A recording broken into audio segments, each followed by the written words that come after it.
इस वीडियो में आपको कक्षा 10वीं हिंदी विषय का पूरा हल पेपर देखने को मिलेगा। यदि आपको किसी और विषय के भी हल पेपर की वीडियो देखनी है तो मैं YouTube channel MS education TV के ऊपर जाके देख सकते हैं।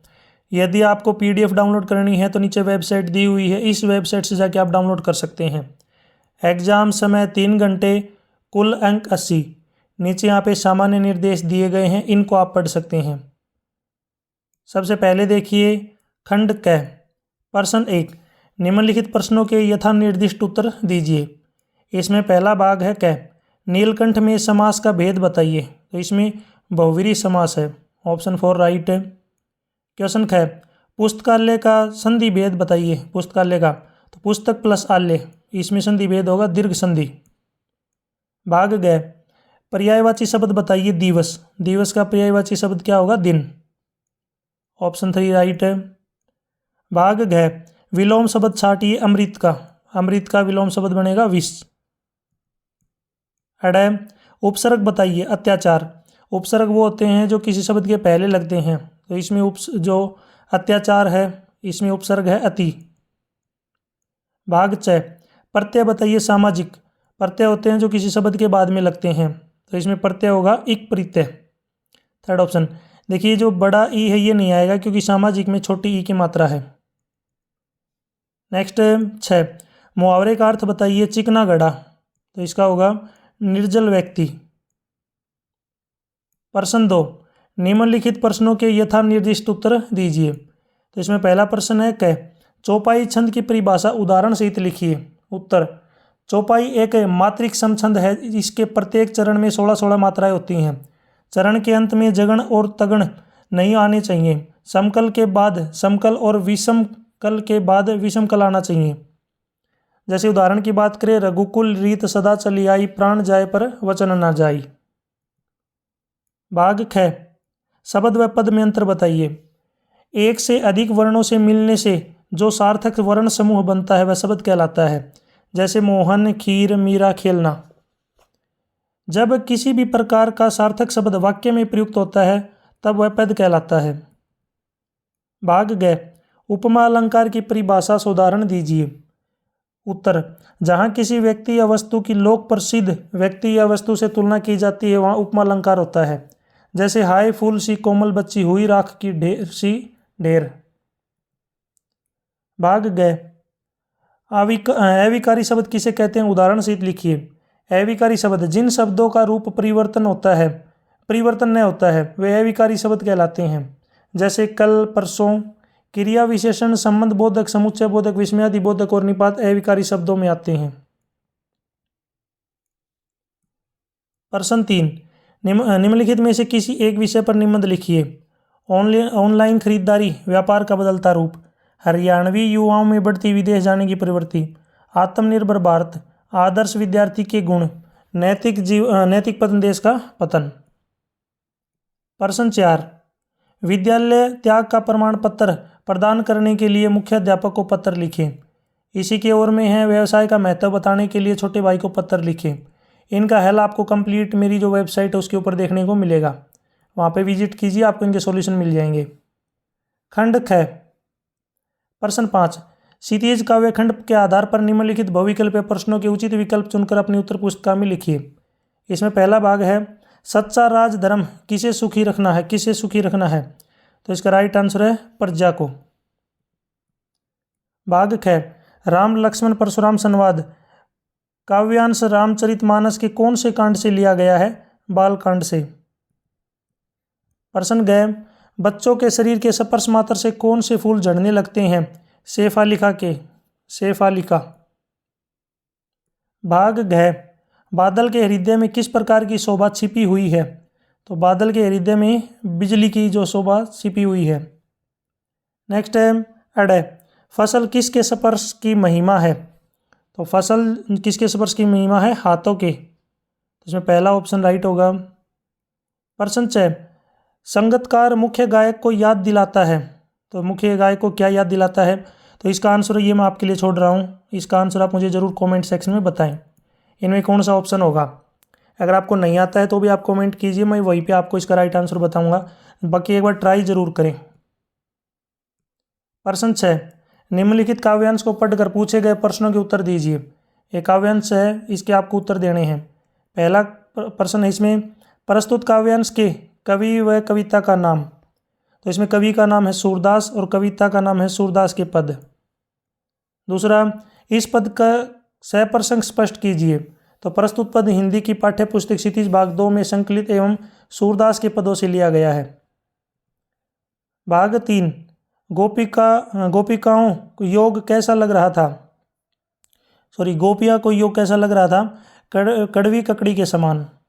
भाग 4, उत्प्रेक्षा अलंकार का एक उदाहरण लिखिए। ज्यों करुई ककरी। नेक्स्ट है, चक्री का क्या अर्थ है। चक्री का अर्थ है चंचल या अस्थिर।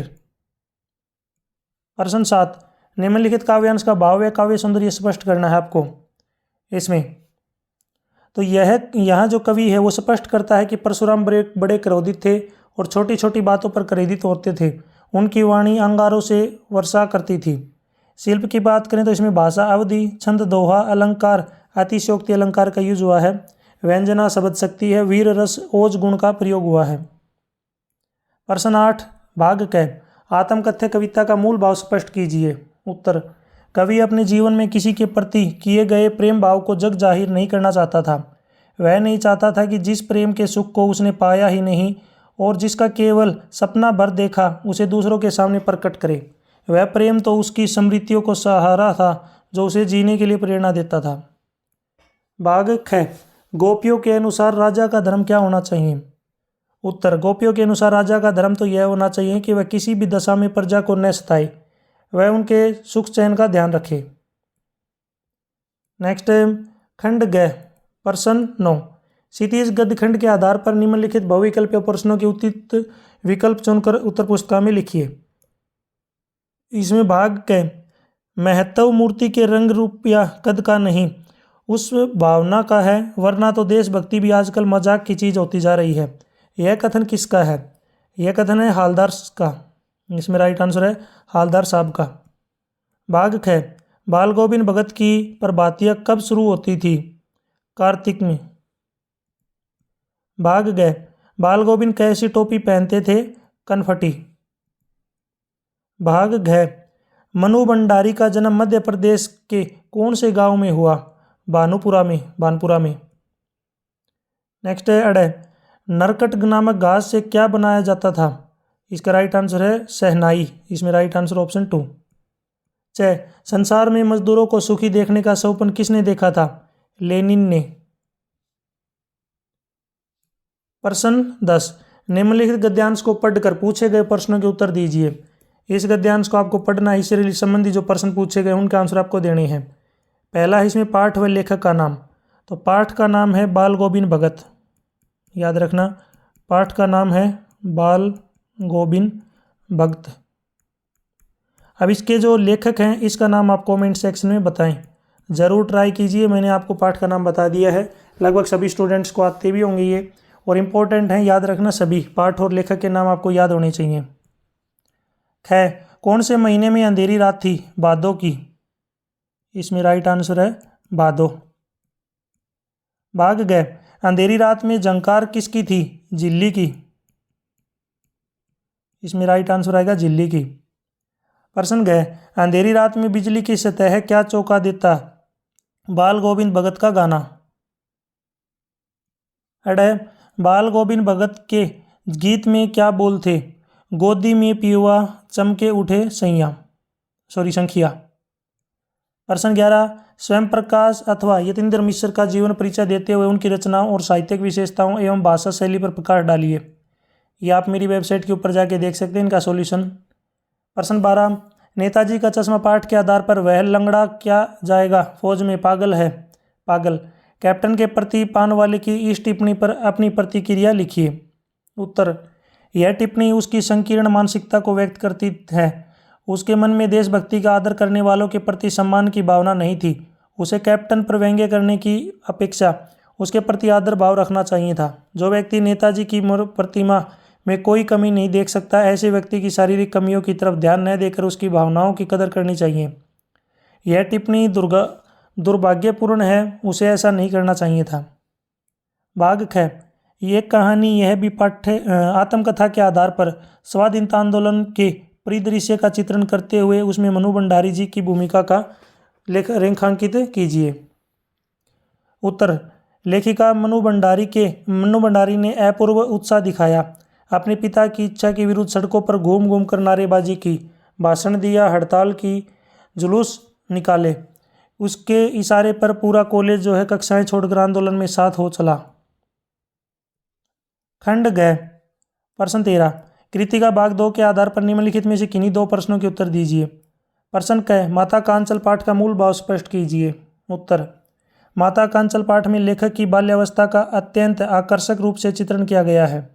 लेखक ने बताया है कि उसे अपने माता पिता का भरपूर स्नेह मिला है।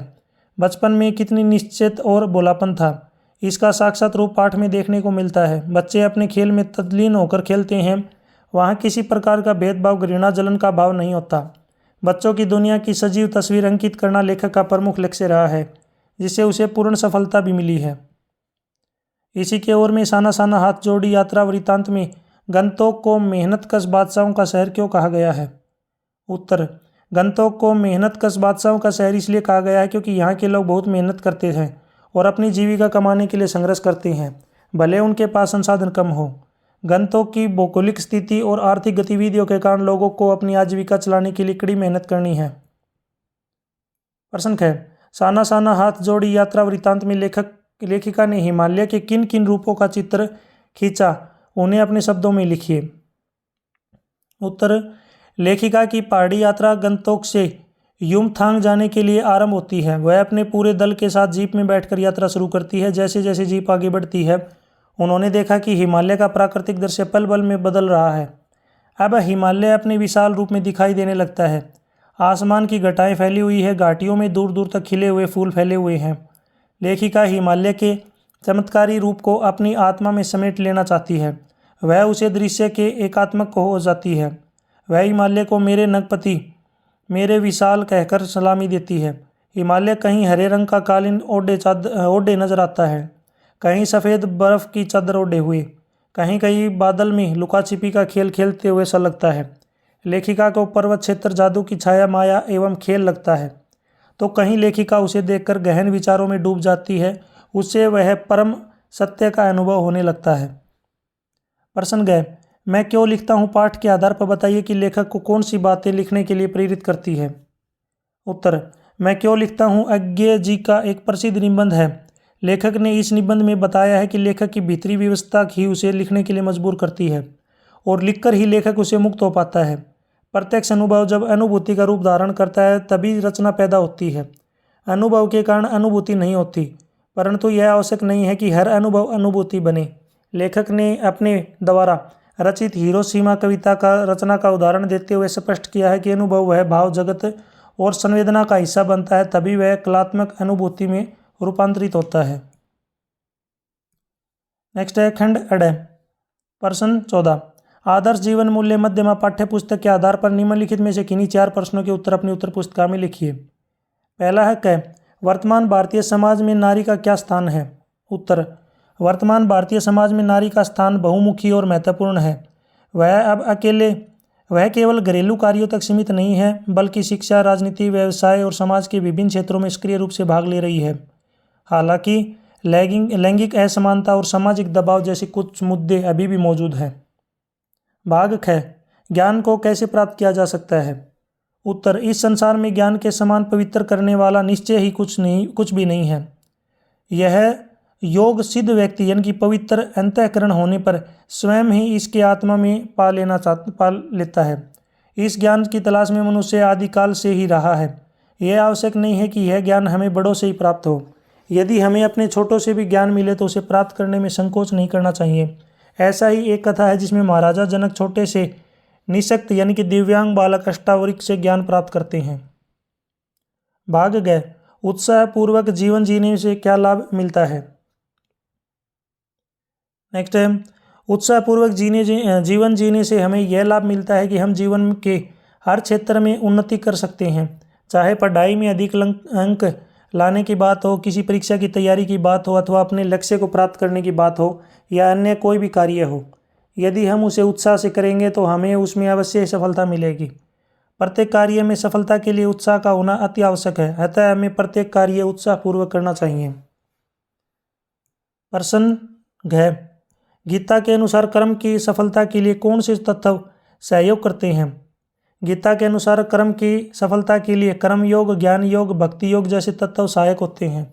कर्म योग का अर्थ है बिना फल की इच्छा की कर्म करना, ज्ञान योग का अर्थ है ज्ञान के माध्यम से कर्म करना, और भक्ति योग का अर्थ है परमात्मा को समर्पित होकर कर्म करना। तो ये 4 पार्ट थे। देखिए इसमें 4 करने थे, इसमें जो है 4 ही पर्सन दिए हुए हैं, तो यहाँ पे 1 पर्सन जो है मिसिंग है। टोटल 5 पार्ट यहाँ पे आपको मिलेंगे, 4 करने हैं। यहाँ तक वीडियो अपनी कंप्लीट हो चुकी है। वीडियो अच्छी लगी है तो उसको लाइक करें, अपने दोस्तों के साथ जरूर शेयर करें। यदि आपको PDF डाउनलोड करनी है तो नीचे कोने में वेबसाइट दी हुई है, इस वेबसाइट से आप डाउनलोड कर सकते हैं। यदि आप मेरे से कॉन्टैक्ट करना चाहते हैं तो आपको सोशल मीडिया के लिंक इसी वीडियो के डिस्क्रिप्शन में मिल जाएंगे, वहाँ से आप मेरे से कॉन्टैक्ट कर सकते हैं। Thanks for watching.